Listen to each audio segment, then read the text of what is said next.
सबको नमस्कार। अभी कुछ दिन पहले एक व्यक्ति मेरे पास आया और उसने मुझे बताया कि वो एक प्राइवेट हॉस्पिटल में गया। उस प्राइवेट हॉस्पिटल में उसने पूछा कि उसे कोरोना की बीमारी है, कोरोना का बेड चाहिए।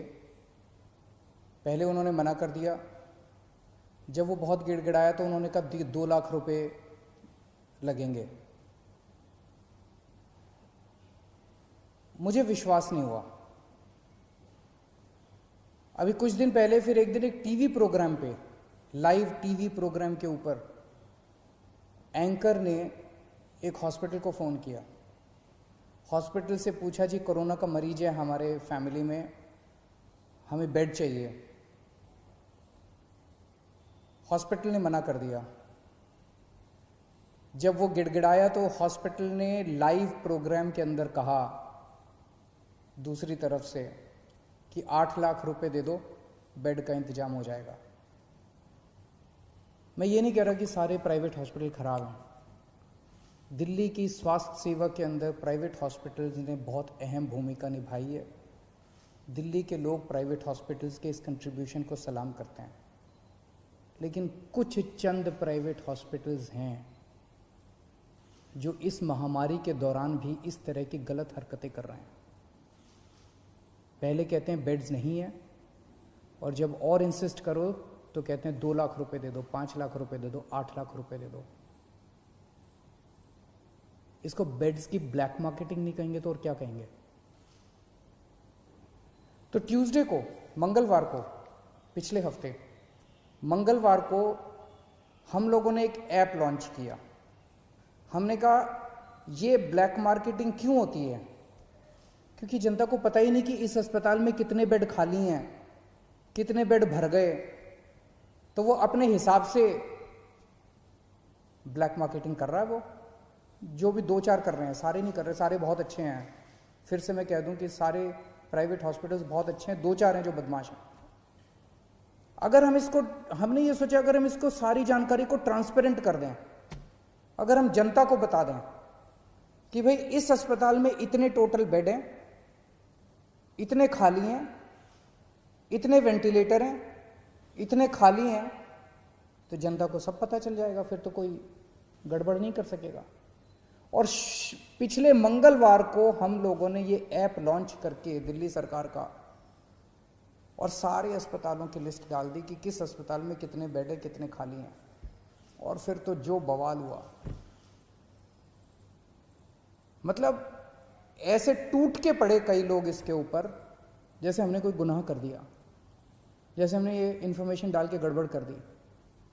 अब लोगों को पता है कि इस अस्पताल का ये लिखा हुआ है, इसके अंदर 20 बेड हैं, खाली हैं 20 बेड, लेकिन ये बेड नहीं दे रहा। जब उसके पास जाओ तो कहता बेड नहीं है, झूठ बोल रहा है। 2 चीजें, इस बेड को अपडेट हम तो कर नहीं रहे, इन्हीं सबको हम लोगों ने पासवर्ड दिया हुआ है। तो उस ऐप के ऊपर अस्पताल खुद अपडेट कर रहा है कि मेरे इतने बेड खाली हैं, और फिर कहता है बेड नहीं है। तो दोस्तों, इसको तोड़ने में ये जो कुछ लोगों ने, चंद लोगों ने माफिया बनाया हुआ था, इसको तोड़ने में थोड़ा समय लग रहा है। ये पूरे के पूरे एकदम से रिएक्ट कर रहे हैं। कुछ इनमें कुछ चंद अस्पताल दिल्ली के इतने पावरफुल हो गए हैं, सभी पार्टियों के अंदर उनका पहुंच है, ऊपर तक पहुंच है। अंदर प्राइवेट में धमकी दी है उन्होंने कि हम नहीं कोरोना के मरीज लेंगे, जो करना है कर लो। मैं उनको कहना चाहता हूं, कोरोना के मरीज तो लेने पड़ेंगे तुमको। आप लोगों को दिल्ली में अस्पताल बनवाया था पैसे कमाने के लिए नहीं बनवाया था। आपका अस्पताल बनवाया था दिल्ली के लोगों की सेवा करने के लिए।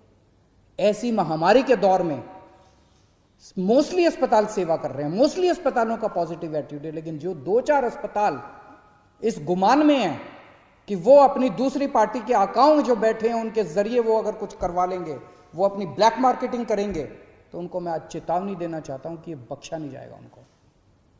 कल से मेरी टीम लगी हुई है, हमने 2-4 अफसरों को बिठाया है। जितने ये प्राइवेट अस्पताल हैं जिस जिसकी लिस्ट है, जिस जिसको कहा गया है कि अपने अस्पताल में कोरोना की इलाज करो, एक एक एक एक के मालिक को कल से बुला रहे हैं, एक एक का मालिक आ रहा है, उनसे पूछ रहे हैं, उनसे साफ साफ कहा जा रहा है कि देखो कोरोना के मरीजों का इलाज तो करना पड़ेगा, इसके अलावा अगर तुम्हारी कोई समस्या है तो बताओ। इसके ऊपर कोई नेगोशिएशन नहीं होगी कि इलाज नहीं करेंगे, इलाज तो करना पड़ेगा। 20% बेड रखने पड़ेंगे। कुछ लोग कहते हैं जी 20% बेड कैसे रखे हैं, हमारी व्यवस्था नहीं है, तो ठीक है 20% मत करो, पूरे 100% बेड आपके कोरोना के लिए कर देते हैं।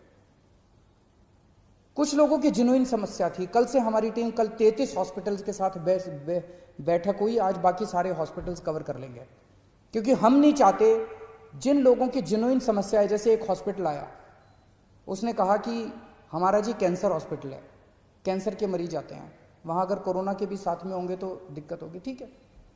तो उन्होंने कहा जी हमारा एक और हॉस्पिटल है जो जनरल है, हम उसमें 40% कर देते हैं, 20% की बजाय इधर का कोटा उधर कर देते हैं। बहुत अच्छी बात है, हमने उनकी बात मान ली। इसी तरह से किसी की कुछ और छोटी मोटी समस्या थी, किसी की और समस्या थी, सबकी समस्याओं का समाधान कर रहे हैं।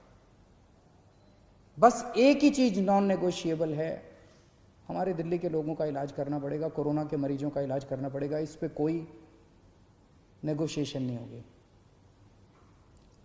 दूसरी चीज ये कर रहे हैं, मुझे कुछ दिन का समय दीजिए, इसके ऊपर मैं मानता हूं कि पहली बार इस तरह से कोई ऐप देश के अंदर नहीं दुनिया के अंदर पहली बार बना है, जो हर अस्पताल के बेड और वेंटिलेटर का डेटा इस तरह से ट्रांसपेरेंट कर रहा है, जनता को बता रहा है, और जनता जाके डिमांड कर रही है।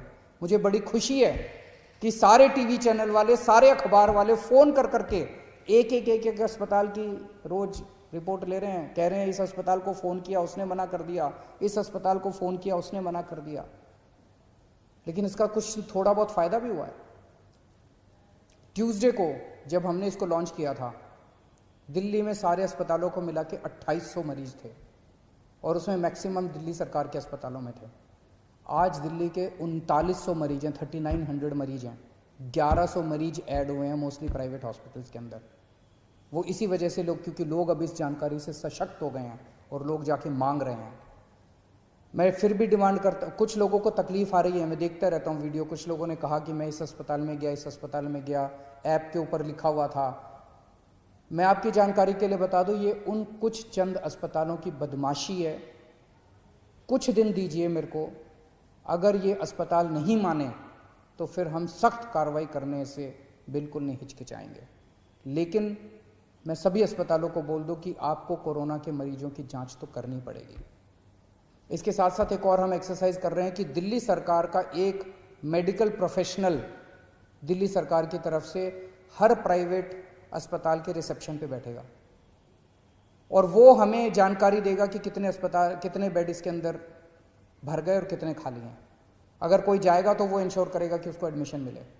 तो अब वो फॉल्स रिफ्यूजल जो है, जो अस्पताल बेड होते हुए भी मना करते हैं, जो चंद अस्पताल अगर बेड्स की ब्लैक मार्केटिंग करते हैं, ये धंधा बंद करेंगे अब दिल्ली के अंदर। एक दिक्कत जो कई लोगों ने, कुछ लोगों ने मुझे बताई कि अगर कोई पेशेंट सीरियस है, सांस की तकलीफ हो रही है, ऑक्सीजन सेचुरेशन लेवल काफ़ी कम हो गया, लेकिन अभी कोरोना का टेस्ट नहीं हुआ उसका, वो अस्पताल में जाता है तो उसको कहते हैं सस्पेक्ट मरीज है, अभी उसका कंफर्म नहीं हुआ कि सस्पेक्ट कहते हैं उसको, सस्पेक्ट मरीज है। ऐसे अस्पताल को कोई लेने को मना कर दे, ऐसे मरीज को सारे अस्पताल लेने को मना कर देते हैं, कहते हैं पहले जाके टेस्ट करा के आ। कहाँ से टेस्ट करा के आएगा? अरे तुम ही तो टेस्ट करोगे, वो कहाँ से जाके टेस्ट करा के आएगा? तो आज हम ऑर्डर निकाल रहे हैं कि किसी भी सस्पेक्ट मरीज को कोई भी अस्पताल मना नहीं करेगा। अगर कोई मरीज आता है वो सस्पेक्ट है तो उसको मान लो कि वो कोरोना का मरीज है और उसके शुरू कर दो, क्योंकि कोरोना की अलग से दवाई तो है नहीं। अगर वो कोरोना का मरीज है तो पीपी किट पहनना है तो पीपी किट पहन के उसका इलाज शुरू कर दो, उसको ऑक्सीजन तो दे दो, उसको बचा तो लो, उसकी जान तो बचा लो। तो आज हम ऑर्डर पास कर रहे हैं, ऑर्डर कि किसी भी सस्पेक्ट मरीज को मना नहीं किया जाएगा और अस्पताल उसका टेस्ट कराएगा, और टेस्टिंग के बाद अगर कोरोना आ जाता है तो अकॉर्डिंगली काम करेंगे, कोरोना नहीं आता है तो उसको नॉन कोरोना वार्ड में शिफ्ट कर दिया जाएगा। कुछ लोगों ने मुझे कहा कि उन लोगों को कल से मीडिया के अंदर कुछ चल रहा था कि हमने कुछ चंद दिल्ली में टेस्टिंग बंद हो गई है, टेस्टिंग बंद हो गई है, टेस्टिंग बंद हो गई है। आज 5300 सैंपल्स आए हैं टेस्टिंग, 5300 सैंपल्स की टेस्टिंग हुई जो आज का डेटा है। तो टेस्ट बंद नहीं हुए हैं। दिल्ली में 42 लैब्स, 42 लैब्स सरकारी और प्राइवेट दोनों मिला के टेस्ट करती हैं। उनमें से 6 लैब ऐसी थी जो बदमाशी कर रही थी, ठीक से काम नहीं कर रही थी। उनके खिलाफ एक्शन लेना चाहिए, नहीं लेना चाहिए? उनके खिलाफ एक्शन लिया हम लोगों ने।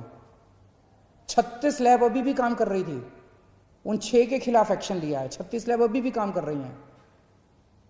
तो उनको बचाने की क्यों कोशिश की जा रही है जो लैब गलत काम कर रही हैं? तो उन 6 लैब के खिलाफ एक्शन लिया, 36 लैब अभी भी काम कर रही है, पूरे सैंपल उठ रहे हैं। अगर आपको अपना टेस्ट कराना है, कुछ लोग मुझसे पूछते हैं हम कहां जाएं अगर टेस्ट कराना है। सभी सरकारी अस्पतालों के, दिल्ली सरकार के और कई सारे प्राइवेट हॉस्पिटल्स ने भी फ्लू क्लिनिक बनाए हुए हैं। आप किसी भी सरकारी हॉस्पिटल के या प्राइवेट हॉस्पिटल के फ्लू क्लिनिक में चले जाइए, वहां पे टेस्ट होता है।